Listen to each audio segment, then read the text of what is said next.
மகனுடைய அரசியல் கட்சியை பற்றியான ஒரு பார்வையும் வெளிப்படுத்தியிருப்பார் அவரு. அவருடைய மகன் கட்சியை பத்தி நீங்களும் பேசியிருப்பீங்க. நிச்சயமா நிச்சயமா. இதில் என்ன ஒரு இணக்க போக்கு, ஒரு ஆரோக்கியமான போக்கு அரசியல் அவர் கேட்டாரு.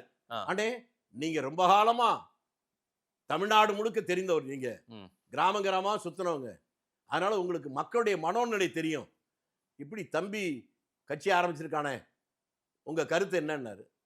நான் வெளிப்படையாக சொன்னேன், ஒரு காற்றாற்று வெள்ளம் போல ஒரு இளைஞர் கூட்டம் பின்னால வருது, அதற்காக நான் மகிழ்ச்சி அடைகிறேன்னு நான் சொல்ல மாட்டேன். அச்சத்தோடும் பயத்தோடும் எச்சரிக்கையாக உங்கள்கிட்ட சொல்றேன்.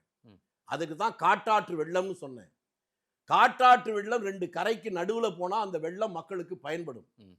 கரை இல்லாமல் அந்த வெள்ளம் போனால் பயன்படாது, அழிவு சக்தியா மாறிடும். இவ்வளவு பெரிய இளைஞர் கூட்டம் இதுவரை யாருக்கு வராது வந்திருக்கு. அதை ஒரு கட்டுப்பாடோடு கொண்டு போனால் அது தமிழ்நாடு, எதிர்கால தமிழ்நாட்டுக்கு பயன்படும். அதற்கான முயற்சி ரொம்ப எச்சரிக்கையா தம்பிகிட்ட சொல்லி செய்ய சொல்லுங்க. சரி, இதுல என்ன தப்பு இல்ல? அவர்கிட்ட திரு எஸ்ஏசி அவர்கள்கிட்டயும் இதே தான் சொல்லியிருக்கீங்க.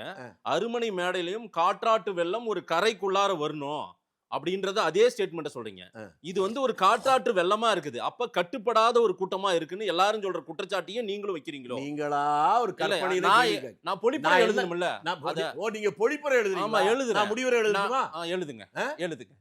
உடம்பு கொஞ்சம் பாத்துங்க, அப்படின்னா வியாதி இருக்குன்னு அர்த்தம். அப்படி எல்லாம் இல்ல இல்ல, அது மாதிரி இப்படி இருக்கணும் அப்படிங்கறத தப்புன்னு அர்த்தமா? இல்ல, அந்த கூட்டம் உங்களுக்கு ஒரு கட்டுப்பாடு என்றால் தப்புன்னு சொல்றேன். அதான் கட்டுப்பாடா இருக்கா இல்லையா? அது இதை விட கேவலமான கட்டுப்பாடு இல்லாத கட்சி எல்லாம் ஆளுங்கட்சியா இருக்கு, அதெல்லாம் கேட்க மாட்டீங்க.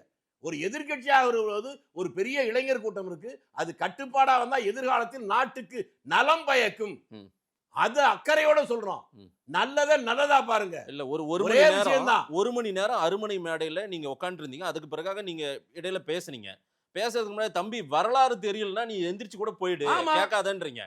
அப்ப நீங்க அங்க அந்த கூட்டத்தினுடைய அவங்களுடைய ஒவ்வொரு செயல்களையும் நீங்க உள்வாங்கிக்கிட்டு தான் உங்களுக்கே அங்க ஏதோ ஒரு கோபதாபத்தை ஏற்படுத்தும் நிகழ்வெல்லாம் நடந்திருக்கு. உங்க இதுக்காக உங்களுக்கு ஒரு மோதிரம் போடணும். வேண்டாங்க ஐயா. நான் என்னன்னா பொது இடத்தில் கூட நானா தான் இருந்திருக்கேன், அதை புரிஞ்சுக்கணும். ஆமா, கண்மூடித்தனமா ஆதரிக்கிறது, கண்மூடித்தனமா எதுக்கிறது இல்ல.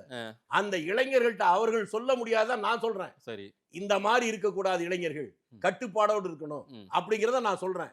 அதை நீங்க பாராட்டுறதை விட்டுவிட்டு அதை போய் வேற கேள்வி கேட்குறீங்களா?